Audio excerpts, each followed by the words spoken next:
बिस्मिल्लाहिर्रहमानिर्रहीम। अस्सलाम वालेकुम प्यारे दोस्तों, ख़बरदार, अगर इंडियन आर्मी इस इलाके में आई तो हमारे 200 टैंक वापस आ जाएंगे। चीनी फ़ौज का ऐलान। चीन ने इंडिया का कब्ज़ा किया गया इलाका छोड़ दिया, मगर वहां इंडिया को भी जाने की इजाज़त नहीं होगी। मुकम्मल रिपोर्ट सामने आ चुकी है। वो इलाका जिस पर चीन ने कब्ज़ा किया था, चीन ने उस इलाके को छोड़ दिया है और अपने 200 टैंक वापस बुला लिए हैं। लेकिन चीन का कहना है कि भारत ने कोई हरकत की तो हमारे 200 टैंक वापस आ जाएंगे और चीन को मुकम्मल तौर पर तबाह कर देंगे।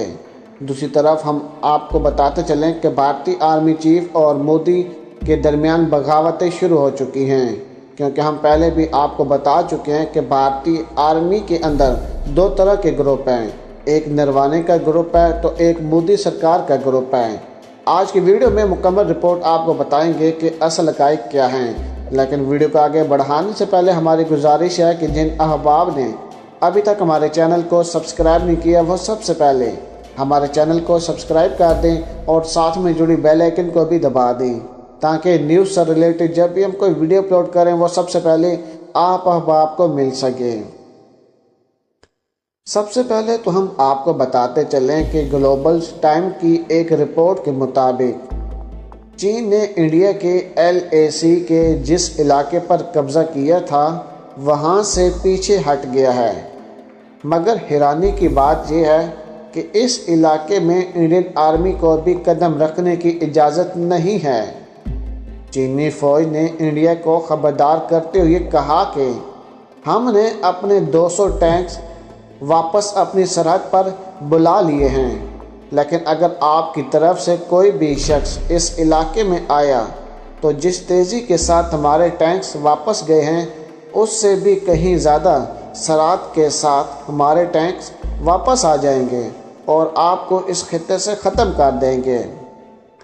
लद्दाख पर तो चीन ने पहले ही कब्ज़ा कर लिया था, मगर लाइन ऑफ कंट्रोल के सरहदी इलाके में भी चीन की फ़ौज ने इंडिया के इलाके को अपने कब्ज़े में लेकर वहां अपनी बस्ती बना ली थी।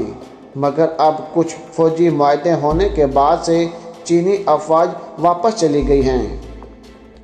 मगर सवाल ये पैदा होता है कि क्या इंडिया चीन के साथ जंग करेगा? ऐसा तो सवाल ही पैदा नहीं होता, क्योंकि कुछ अरसा कबल जब चीन और इंडिया की अफवाज की झड़प हुई तो उसमें चीनी फ़ौज ने इंडियन आर्मी का बरकस निकाल दिया था। जबकि अब एक तरफ चीन के साथ टक्कर लेकर दूसरी तरफ पाकिस्तान के साथ भी पंगा नहीं ले सकता, लेकिन भारत फिर भी ऐसा कर रहा है। चीन के खिलाफ आवाज़ कभी भी भारत नहीं उठाएगा, लेकिन हाँ, अगर चीन की जगह पाकिस्तान होता तो अभी दुनिया का नक्शा चेंज हो चुका होता, क्योंकि भारत तो मौके की तलाश में है कि पाकिस्तान के ख़िलाफ़ मामलात को ख़राब किया जाए। चीन के ख़िलाफ़ भारत कभी भी मामलात ख़राब नहीं करेगा, बल्कि भारत चीन की मिन्नतें कर रहा है। फ़ौजी भारत के बॉर्डर छोड़कर वापस आ रहे हैं।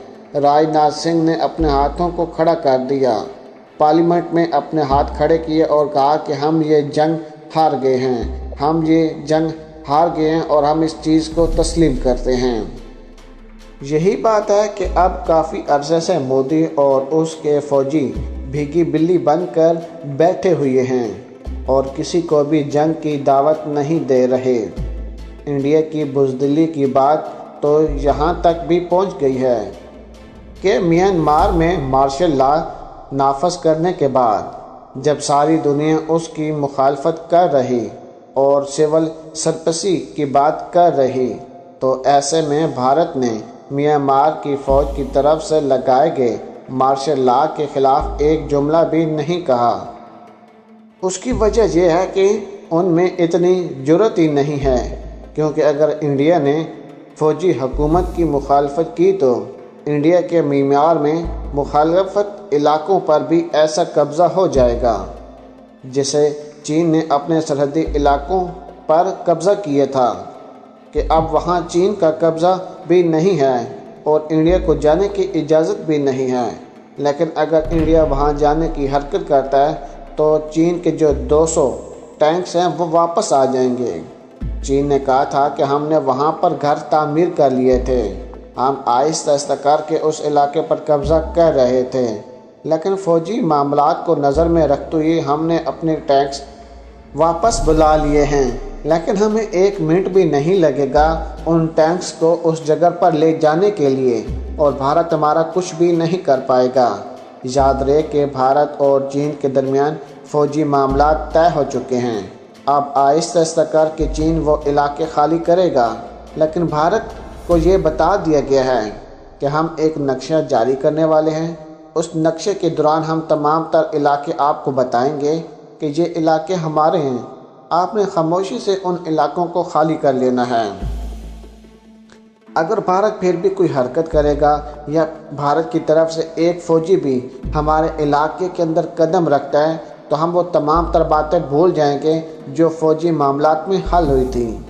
اب دیکھیں کہ پارلیمنٹ کے اندر راجناتھ سنگھ نے ہاتھوں کو کھڑا کر لیا۔ بھارتی آرمی چیف میڈیا کے سامنے کہتے ہیں کہ ہم پاگل ہو جائیں گے کیونکہ ایک ہی وقت میں پاکستان اور چین نے حملہ کرنا ہے۔ مودی سرکار پریشان ہو چکے ہیں، مودی سرکار تو کافی عرصے سے کوئی سٹیٹمنٹ ہی نہیں دے رہے، انہوں نے اپنی عوام سے جو وعدے کیے وہ ابھی تک پورے نہیں کیے۔ یاد رہے کہ لداخ میں جب 20 بھارتی فوجیوں کو ایک ہی دن میں ہلاک کیا گیا تھا تو مودی سرکار اور ان کے میڈیا نے اس بات کو تسلیم ہی نہیں کیا۔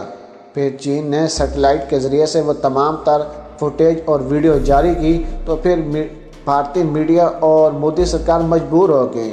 تو اس وقت مودی سرکار، بھارتی آرمی چیف اور راجناتھ سنگھ نے اپنی عوام سے وعدہ کیا اور کہا کہ ہم اس چیز کا بدلہ لیں گے، ہم خاموش نہیں بیٹھیں گے، بلکہ بھارتی عوام سڑکوں پر نکل آئی اور مودی کے خلاف نعرے لگانا شروع کر دیے۔ بھارت کے اندر جتنی بھی مخالف پارٹیاں تھیں انہوں نے بھی شور مچایا کہ مودی سرکار کیا آپ اسی دن کے لیے انڈیا کے پرائم منسٹر بنے؟